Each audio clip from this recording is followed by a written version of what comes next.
In 2018, Sarah Ashley Hill, a mother of two who was 33 years old, was employed as a waiter at a neighborhood diner in Patrick County, Virginia. She was well known for her kind disposition, upbeat smile, and passion for dancing and music. She was very close to her sister, April, who frequently assisted her with her kids. Out of her 5 siblings, Sarah was the only one with the attractive red hair and vivid blue eyes. She used to get teased and told she was adopted by her siblings. Sarah was visiting her friends in North Carolina in June of 2018. She called April on her cell phone at 1:30 a.m. on June 6, informing her that she was on Blue Hollow Road, close to Mount Airy, and that she would need a ride.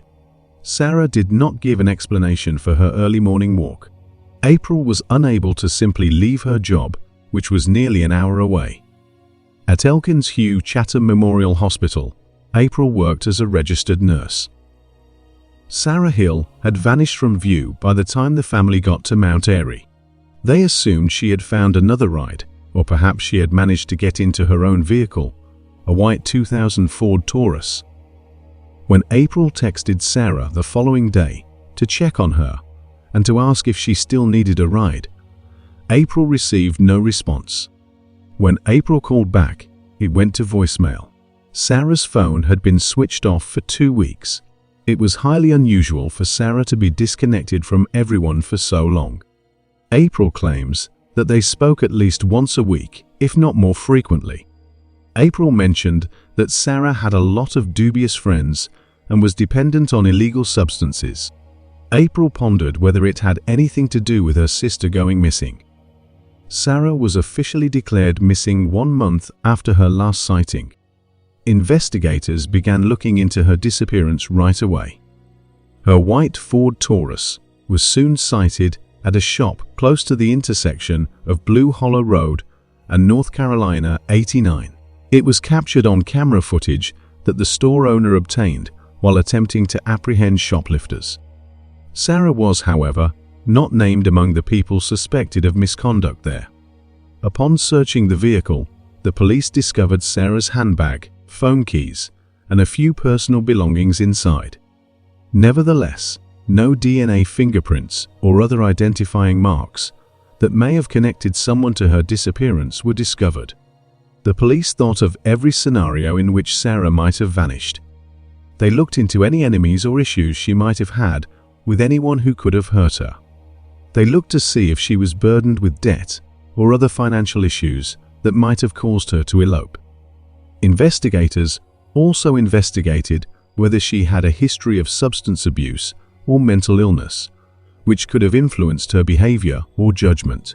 They looked into any romantic relationships or domestic conflicts she may have had that could have resulted in aggression or jealousy.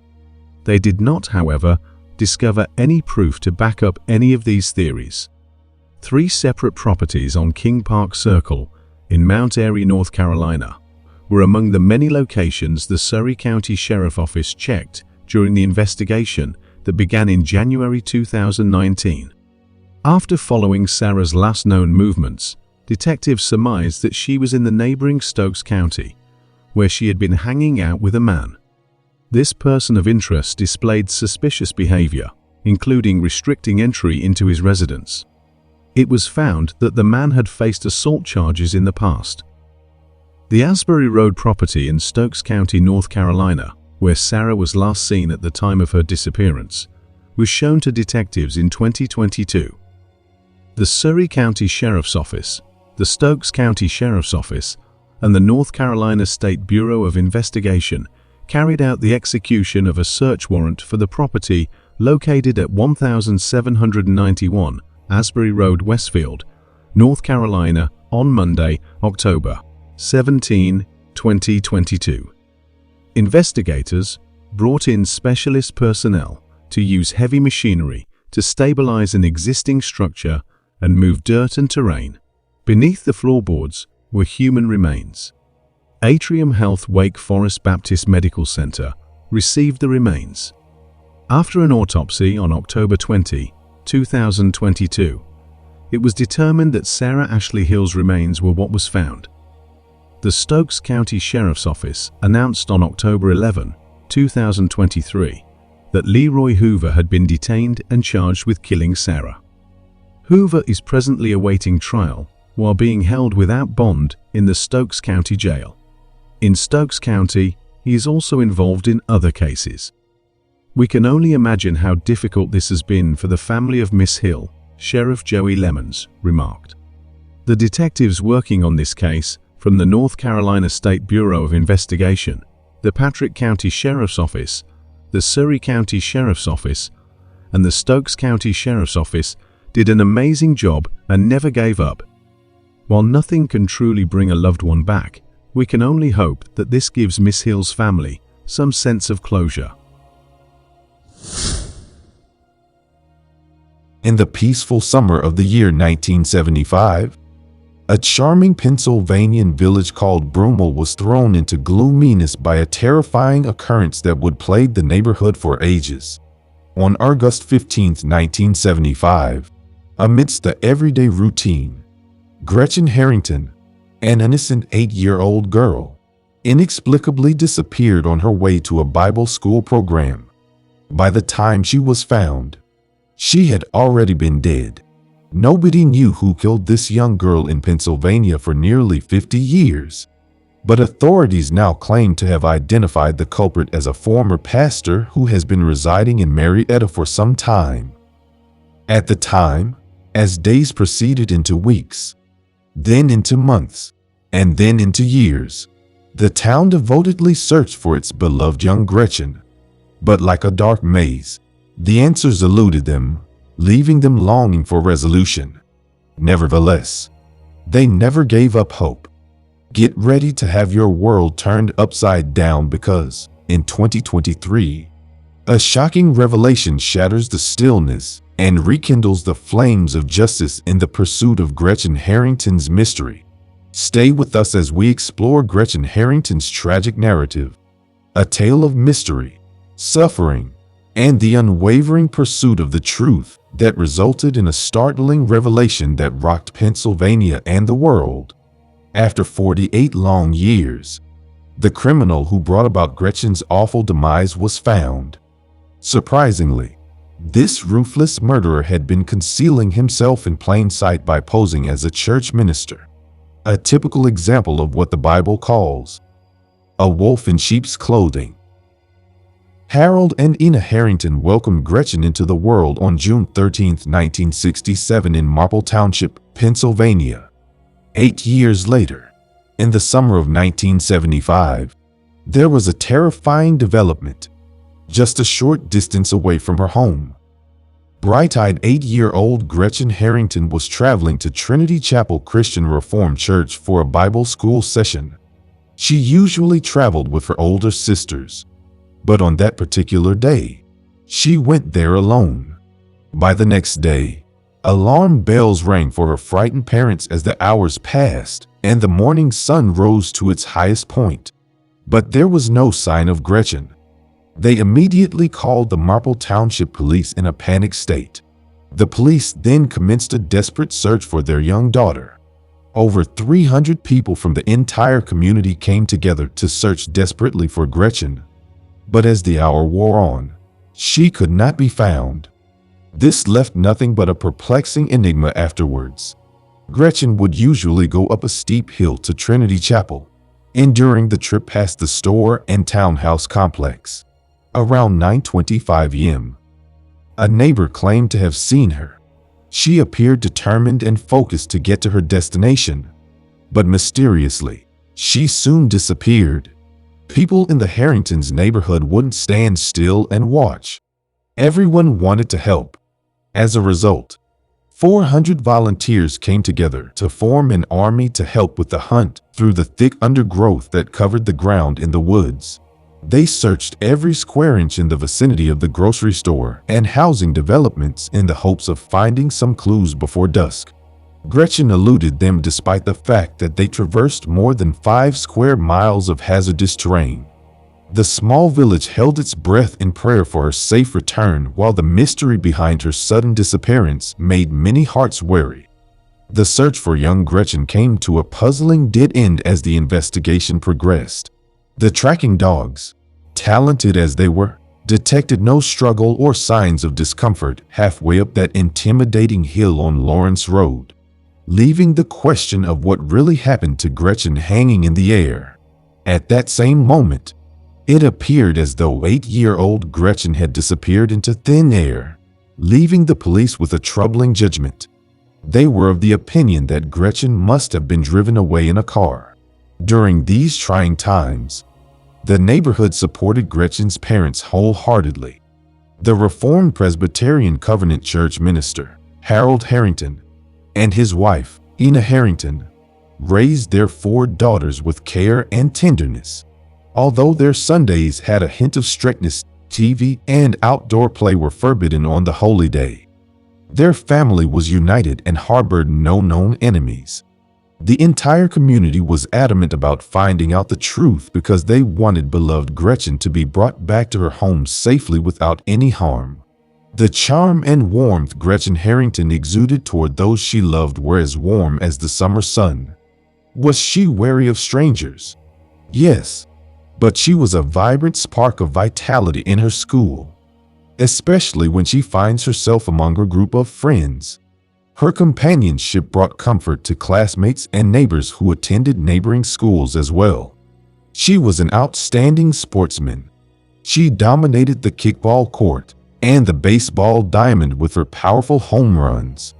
Gretchen never knew her perception of life was going to change.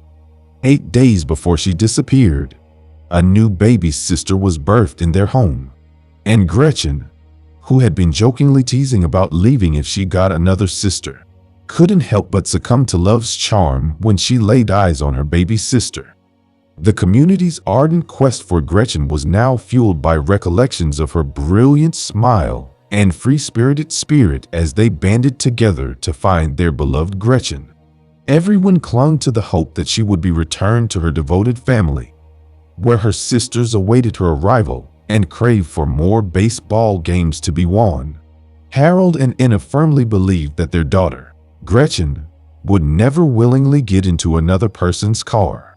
As the probe spread widely through the area, detectives knocked on doors, distributed leaflets with Gretchen's photo on them, and set up a 24-hour tip line. Over 200 calls flooded the hotline in those early days, and the diligent investigators followed every possible lead. Despite their diligence, however, the trail proved elusive, and none of the information presented gave a clear route to Gretchen's whereabouts. The small community in Gretchen's absence yearned for the day when her laughter would once more reverberate through their streets. The search for Gretchen felt like a desperate voyage through a maze with no exits.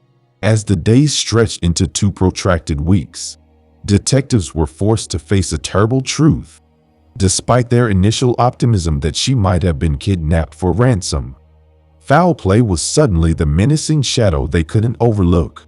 In an effort to find a lead that would help solve the case, they dispersed their efforts far and wide, covering Pennsylvania, Delaware, and New Jersey with missing person flyers. Tips and possible lead flooded the hotline. A glimmer of hope was won by each, but none could be verified. The cloud of mystery appeared to be broken by one lead. On the day Gretchen vanished, a truck driver who was traveling along Lawrence Road came forward to describe a scenario that matched Gretchen's description. He was able to clearly recall a green pickup truck that was parked halfway up the hill, heading towards Trinity Chapel. He claimed to have seen a young girl who possibly looked like Gretchen, sitting inside the truck beside an unidentified man, who happened to be the driver. The truck looked worn out, dated, and even without its tailgate, thus important details remained hidden. As the search continued, the community prayed that this tip might ultimately reveal Gretchen's whereabouts and provide consolation to her distraught family. As the coming weeks dragged on menacingly, some mystery reports began to surface from the shadows. According to a woman's statement, a man was seen on Lawrence Road, guiding a young child into a white compact automobile. Another witness, meanwhile, remembered seeing a white male, possibly a teenager, and a young child running in the direction of a white four-door automobile.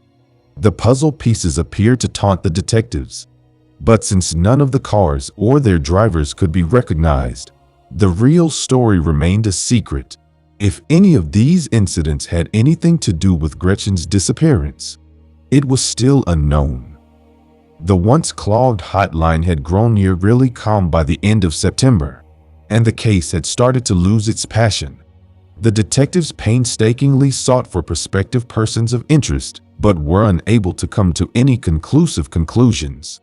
The investigators worked hard to identify prospective persons of interest, but they had trouble conclusively linking any of them to Gretchen's disappearance. As promising leads dwindled and the terrifying truth became clear, the investigators' frustration increased. Since they didn't know what had happened, they were left to imagine whatever they wanted. In a last-ditch effort to solve the mystery, one detective turned to a psychic in an effort to find comfort in the paranormal. The psychic's disturbing declaration rumbled through the space like a chilling breeze when she mentioned that Gretchen was already dead. However, it was still unclear where her body was. The town held onto the dwindling glimmer of hope, praying that they would find Gretchen and bring her home. The town was distraught and yearned for answers. But as the weeks and months passed, the mystery grew more complex, leaving everyone to wonder what actually happened to Gretchen Harrington on the gloomy day of October 14, 1975. Tragically, as fate had it, the search for Gretchen came to an end. A Philadelphia Naval Yard seaman was stopped in his tracks by an unbelievable discovery while jogging through Delaware County's Ridley Creek State Park. Hidden in the park's shadows are human remains. Despite the body's advanced state of decomposition, investigators were possessed by a terrifying certainty. They had a gut feeling they had located Gretchen. The clothing that was discovered there provided a chilling confirmation, and the grim identification was completed by dental records. The town, overcome with grief, lamented the passing of their once lively young girl, whose spirit now seemed to reverberate through the trees of the very park where she was laid to rest.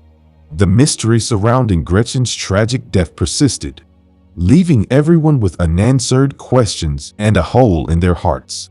As the neighborhood struggled to cope with their loss, they vowed to honor Gretchen's memory by cherishing the joy she had offered in her short life and the effect she had on every person she came into contact with. She may be gone too soon, but her memories would stay in their hearts forever. As the town was desperate for the hunt of Gretchen's killer, state troopers diligently searched the park grounds with metal detectors in the hopes of finding some scrap of information that would bring the case to a conclusion. Detectives organized numerous interviews by examining the lives of local sexual offenders, but the trail was frustratingly elusive.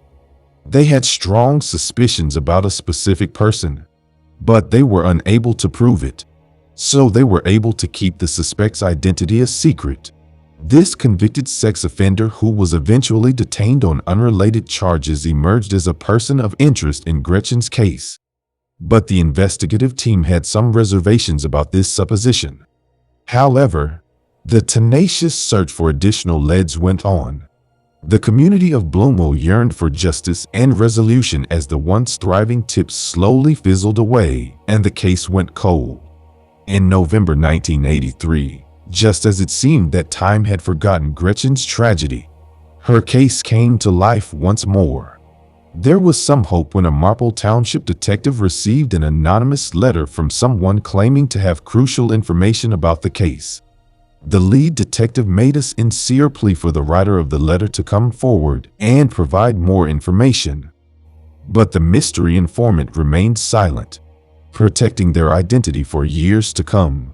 As the years went by, those who loved Gretchen carried her memory with them forever. Her family was desperate for information and held out hope that, soon enough, the truth would come to light and that justice would be served for their sweet girl whose life was taken from her far too soon. Investigators made a significant discovery in early 2023 when they spoke with a criminal informant who had attended school with both Gretchen and Zoe Harrington, one of Gretchen's sisters. This police informant, who was a lady, recalled her being friends with the daughter of a man called David Zenstra. She mentioned how she frequently played at the Zenstra's house and many a time stayed for sleepovers. But her innocent recollections quickly turned into a disturbing account when she told the police that during 2 of those sleepovers, Mr. Zenstra made inappropriate advances towards her. She said she had woken up to him touching her in a very uncomfortable manner. As she continued with her testimony, the woman shared with the detectives a diary from her past. This diary had once been filled with a young girl's dreams, but soon turned out to display an unsettling confession written in her innocence. This confession was penned down a few days after Gretchen vanished. On September 15, 1975, the confession read, "Guess what? A man tried to kidnap Holly twice," talking about a student in her class. She continued, "Holly had scribbled it a secret, so I can't tell anyone. But I think he might be the one who kidnapped Gretchen. I think it was Mr. Z." She was making an oblique reference to David Zenstra. The sentence ended abruptly, giving away a sinister secret she was unable to reveal to anyone. The revelation sparked a flurry of new inquiries into David Zenstra's past, and the pieces of the puzzle started to come together as suspicions were raised that Zenstra might be the actual perpetrator of Gretchen's kidnapping. Shortly after the murder, it was discovered that the Zenstras had hurriedly relocated to Plano, Texas in order to avoid the attention of the time. Investigators were determined to look into the case further in light of the chilling truth, reviving the long-dimmed hope.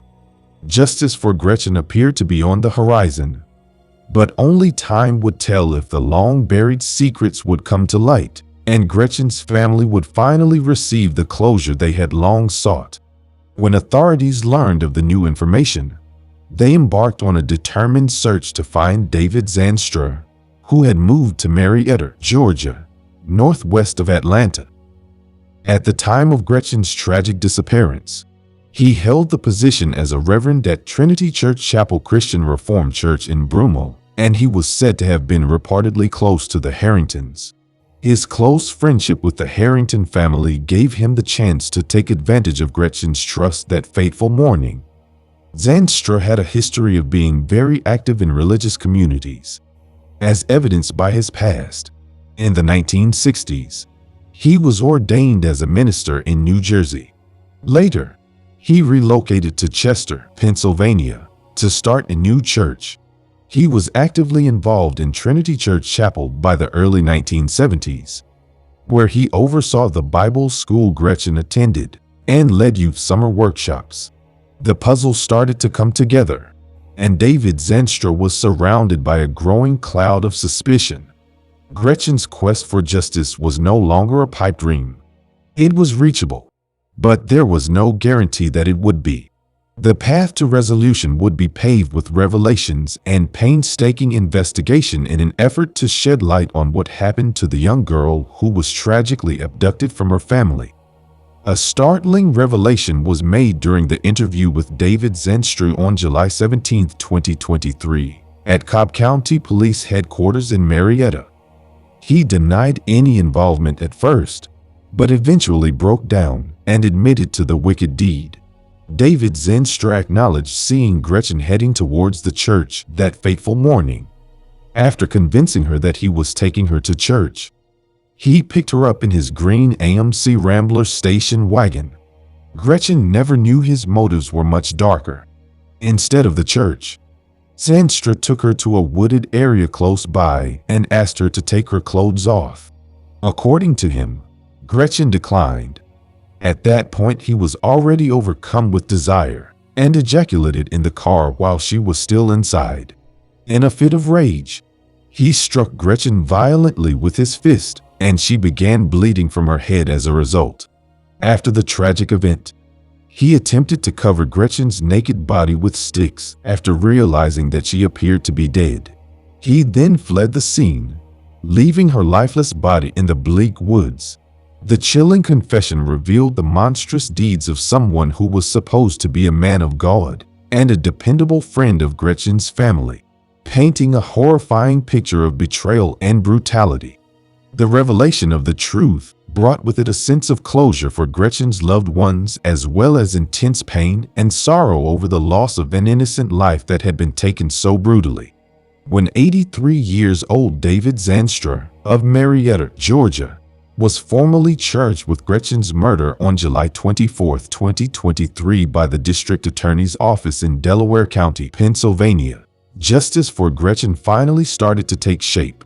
A slew of charges, including criminal homicide, kidnapping of a minor, possessing an instrument of crime, and murder in the first, second, and third degrees, were brought against the man who had previously worked as a minister at the church in the 1970s. When David Zanstra was refused bail and imprisoned in Cobb County, Georgia, he resisted being extradited to Pennsylvania, which prompted the authorities to request a governor's warrant to transport him to Delaware. David Zanstra would likely be found guilty and sentenced to life in prison, according to County District Attorney Stolzheimer, who promised to see that justice was done.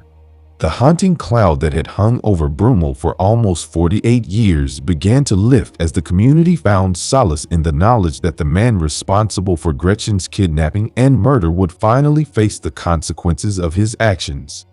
Gretchen's case had a significant impact on the community, and Marple Township's police chief, Brandon Greff, recognized how the town had changed as a result.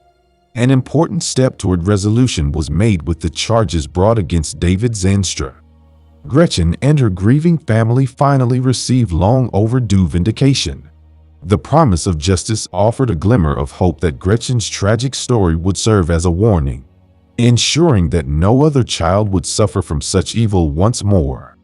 However, the memory of Gretchen's stolen innocence would always remain in her family's hearts.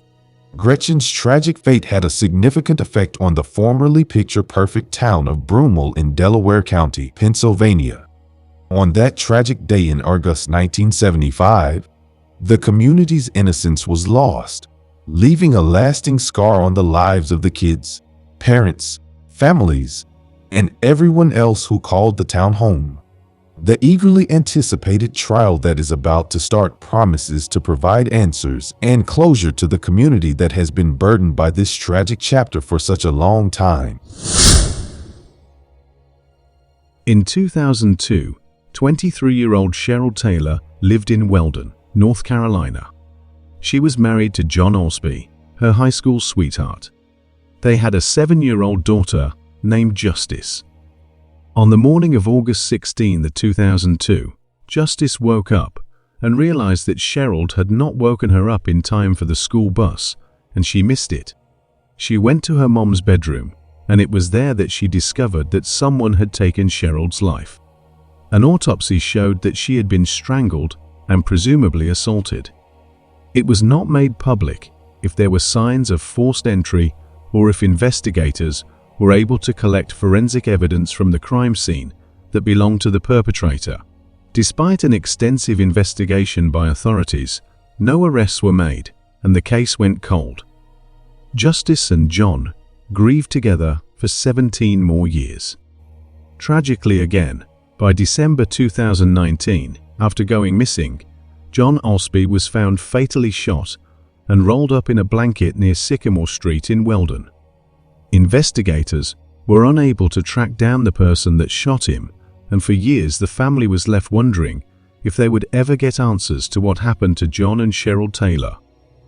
That changed when Sheriff Tyree Davis hired Detective Sergeant Rich Summerjai as Halifax County's dedicated cold case investigator in January 2023. His job was to pore over the office's unsolved cold cases, looking for anything that investigators may have missed in the past, and using new technology to find clues that were out of reach before. Detective Rich Summerjai first looked into John Osby's case before realizing Cheryl's life had been taken by someone years earlier. He identified the person responsible for what happened to Cheryl. Finally, on July 21, 2023, 46-year-old Lewis Turner Jr. was arrested and charged with taking Cheryl Taylor's life. He was living in Northampton County, North Carolina. It is not known yet if he is responsible for shooting John Osby. It was revealed that Turner was a friend of Cheryl and her family back in 2002 when he took her life. Turner was 25 years old when the crime took place. He has 2 other criminal charges on his record: assaults from when he was a teen. In both of those cases, he got probation. After being arrested and charged with voluntary manslaughter, Turner was held at the Halifax County Jail under $250,000 bond. Scott Hall, patrol captain of the Halifax County Sheriff's Office, outlined the reasoning behind the voluntary manslaughter charge. This was not a premeditated crime with malice. Based on the facts of the case and elements of the crime, we charged accordingly. Sheriff Tyree Davis remarked how he cried tears of joy at being able to arrest a suspect in connection with Cheryl's case. I received the call that we were able to solve one of our cold cases. A cold case from over 20 years ago. No one knew about this information, and we could not say anything until we notified the family first. However, I was instantly overcome with emotion and tears started to flow. As a member of the State Commission, I was sitting up front with the other board members, and I tried to hold things together. I did so just by wiping the tears away, but once I started sniffling, I knew I needed to leave the room. Folks, I can tell you that these tears were tears of joy. These were tears of excitement. Excitement not only for Taylor's family, but also excitement for her friends, co-workers, schoolmates, and anyone that she had ever crossed paths with. I was excited for the community because this is a beacon of hope for all those families that need closure too. Cheryl's daughter, Justice Osby, had this to say after the arrest. "Unbelievable. We never knew this day was coming."